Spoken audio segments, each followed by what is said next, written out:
That's a symbolic, and I haven't forgotten about you.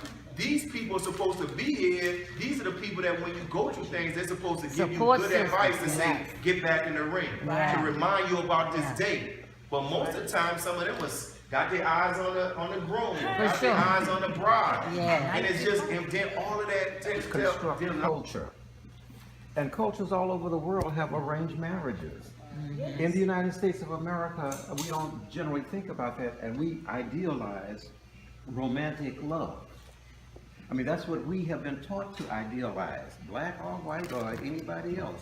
Or Ravi, who was raised here, born and raised in the U.S. So that's his struggle. And but in terms of even, you know, having just one monogamous or polygynous or polyandrous, a woman with a plurality of mates or a man with a plurality of mates, there are some societies that have that. Even in India, like the Nair people, the women have a plurality of mates.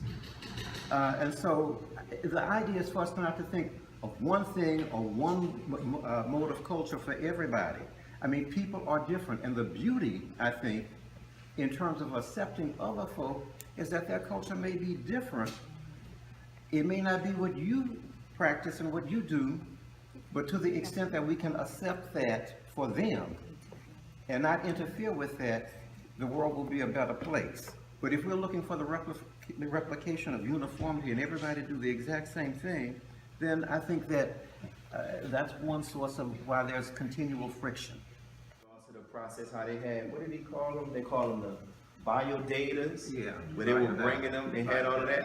I like that. You know, and I thought about how the Most High Muhammad said that there are 3 sciences that were deprived of us as black people after being brought over here through the transatlantic slave trade. And he said 1 is the science of business. He said 2 is the science of warfare, and the other one he says the science of mating. And he was talking about how, like, when you decide to get a partner, like the Honorable Louis Farrakhan gave this example. He said that one of the reasons why we end up selecting the wrong mates a lot of times because we haven't put sufficient amount of time in knowing our own strengths and our own areas that complements us. So he gave an analogy using the principle of multiplication.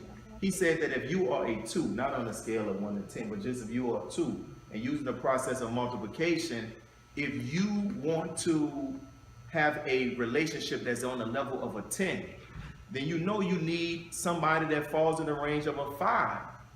But if you haven't spent time working on yourself, you don't even know. And a lot of times, that's what happens in our relationships. We jump into relationships where we haven't taken time out to assess how the examples of relationships we saw growing up as children have it affect us. We don't assess how what we've listened to, what we watch, how that has viewed us. And think about this. When the sister talked about love, right?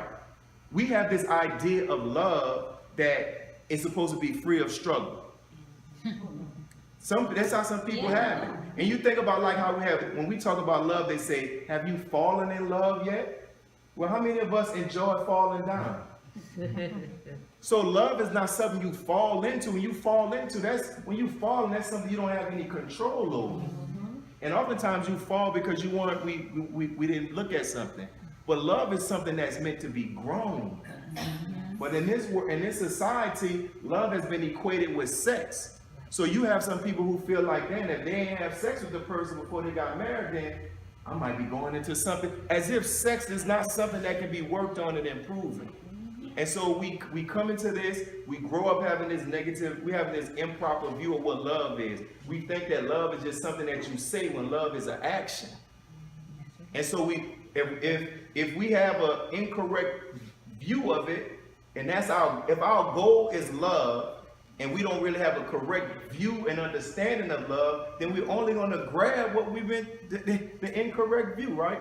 So like in the Nation of Islam, we don't have a process as deep as that, but I wish we would. But even within our own community, we have a principle of how we're supposed to interact with one another when it comes to male and female. But it's still difficult because we're living in a society that's completely against opposite. So prior to me, I came out of a world where Now, can I share this? I don't want to take the mic. I came out of a world where my father left my mother when I was 12. And I remember my mother crying, begging my father not to leave. My uncle came to me, who he said, Byron, you have to be the man now. So I didn't know what a man was, 12 about to make 13, but I was like, if that's what I have to be, then that's what I have to be. So I said, well, let me start finding out what a man is. I turned to television, I turned to hip hop music, I turned to my cousins who were in my environment, and other males that were in my environment. And all of it was the blind leading the blind. So I was chasing this, and my whole understanding was manhood was how many women that you were able to manipulate and use. So I had this corrupted view of manhood. So all the relationships, I used to think that if you had an hard time to just mess around with her, and then when I get ready to go marry somebody, I'm gonna go look for the one I married. No, if I don't have any intentions to be real with you, then I don't need to be bothered with you. So I had to get that straight. And then after that, I had to begin to start do an intense self-examination and analysis of myself. I sat down and wrote all the relationships I was in. Then I wrote why they ended. But then I wrote what role I played to cause them to end. I didn't focus on the other person.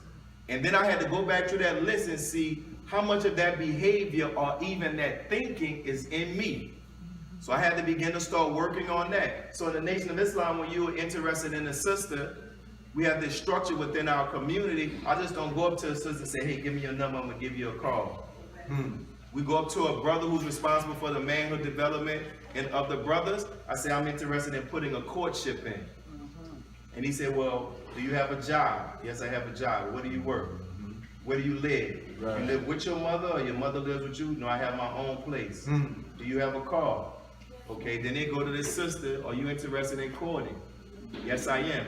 They bring them together, exchange telephone numbers, and it's called courtship, and we are taught that we should enter it like we're going to court.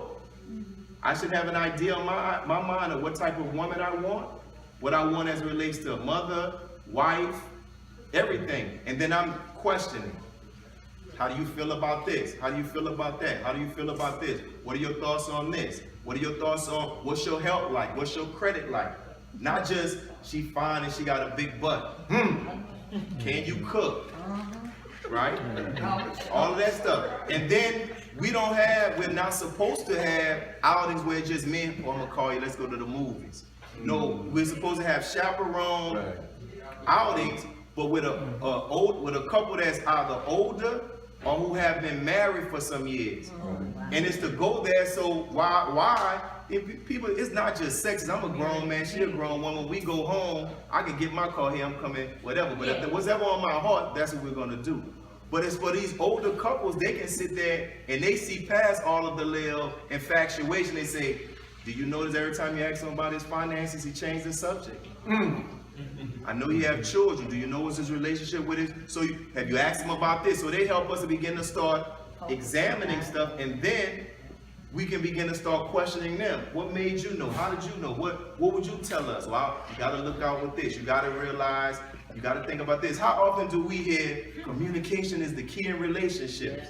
We always hear that. But then if you ask somebody if that is the key, then what's the last time you read a book on communication? If your religion is important to you, or if your religion is not important to you, then you trying to get with somebody whose religion is, it's going to be a problem. If education is important to you, and you trying to get with somebody who feel like education is not important, then it's going to be a problem. Right. If you have a liberal way of raising children, and you trying to get with somebody who want to make sure that children do what adults tell them, it's going to be a problem. But oftentimes we don't think like that. Right. We think about how she make us feel, how he look, his